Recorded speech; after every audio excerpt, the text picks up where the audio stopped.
আসসালামু আলাইকুম বন্ধুরা, welcome back to my channel my Daman blogs. কেমন আছো সবাই? আমি আলহামদুলিল্লাহ খুব ভালো আছি। বর্তমান সময়ে আমরা গ্যাসের পরিবর্তে ইলেকট্রিক চুলা কম বেশি সবাই ব্যবহার করছি। ইলেকট্রিক চুলা ব্যবহারে কিছু কিছু নিয়মাবলী যদি আমরা মেনে চলি, তবে এই চুলাটি আমরা দীর্ঘদিন ব্যবহার করতে পারবো। কোনো সমস্যার সম্মুখীন আমরা হব না। এ বিষয়ে আজকে কথা বলতে চাচ্ছি। যদি আমার ভিডিওটি ভালো লাগে অবশ্যই আমার চ্যানেলটি সাবস্ক্রাইব করো এবং ভিডিওটি না টেনে দেখার অনুরোধ রইল। তো চলো শুরু করা যাক। স্টেপ 1 হচ্ছে, আমরা যখন প্রথম চুলাটি নিয়ে আসব তখন এই চুলাটিকে আমাদের সমান্তরাল জায়গায় রাখতে হবে। উঁচু নিচু বা চুলাটা নড়ে এমন পর্যায়ে রাখা যাবে না। অবশ্যই চুলাটাকে আমাদের সমান্তরাল জায়গায় রাখতে হবে।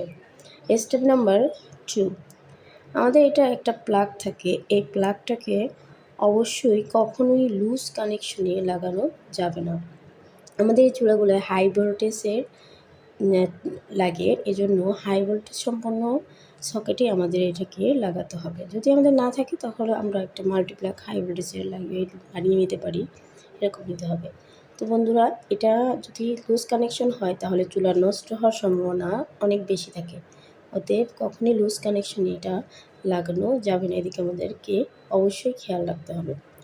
স্টেপ নাম্বার 3, আমরা এই চুলা ব্যবহারে হাঁড়ি ইউজ করি। হাঁড়ি ইউজ করার ক্ষেত্রে আমাদের এরকম সমান্তরাল হাঁড়ি অবশ্যই ব্যবহার করতে হবে। এজন্য আমরা সবসময় সমান্তরাল হাঁড়ি ব্যবহার করার চেষ্টা করব। স্টেপ নাম্বার 4, আমরা যখন এই চুলার উপরে হাঁড়ি দিব তখন এই হাঁড়িটা যেন ভেজা না থাকে। তলাটা অবশ্যই টাওয়ালে দিয়ে ভালোভাবে মুছে তারপরে ইউজ করতে হবে, তাহলে আমাদের চুলাটা দীর্ঘদিন ভালো থাকবে।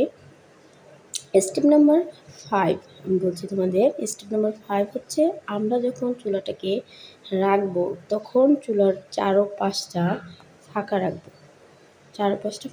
কারণ এটা দিয়ে বাতাস বের হওয়ার জন্য সিস্টেম করা আছে।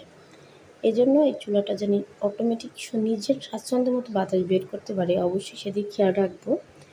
যদি না বের করতে পারে তখন এটার উপর চাপ প্রয়োগ হবে।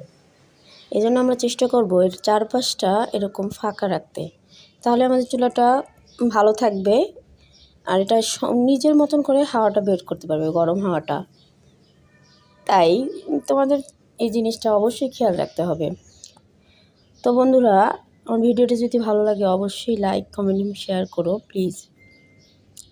আর যেটা বলতে চাচ্ছি, আমরা এটা যখন ইউজ করি তখন গরম থাকা অবস্থায় এটাকে ক্লিন করার চেষ্টা না করে একটু যখন ঠান্ডা হয়ে যাবে তখন চেষ্টা করবো যে এটা ক্লিন করার, এদিকে একটু খেয়াল রাখতে হবে।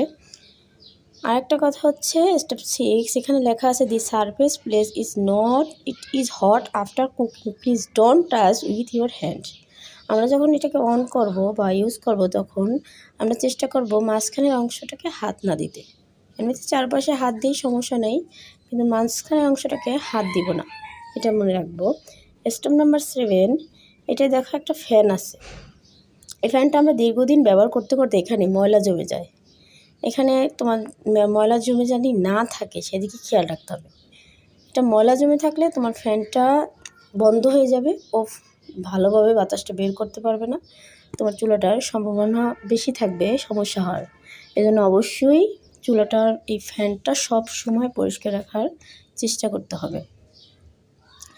আমাদের এই নিয়মাবলী যদি আমরা মেনে আমরা ইলেকট্রিক চুলাগুলো ব্যবহার করি তাহলে আমরা দীর্ঘদিন চুলাটাকে ইউজ করতে পারবো, কোনো সমস্যা হবে না। তো এই ছিল আজকের মতনই। আমি চুলাটা ইউজ করার সময় আমরা সবসময় 1000 ওয়াটই ইউজ করে থাকি। তোমার প্রয়োজন মতো তুমি ইউজ করতে পারো, কিন্তু আমি সবসময় 1000 ওয়াটই ইউজ করে থাকি। ইন্ডাকশানে অনেক হাই ভোল্টেজ, আমি 1000 ওয়াটের ইন্ডাকশানে ইউজ করে থাকি। সবাইকে অসংখ্য ধন্যবাদ।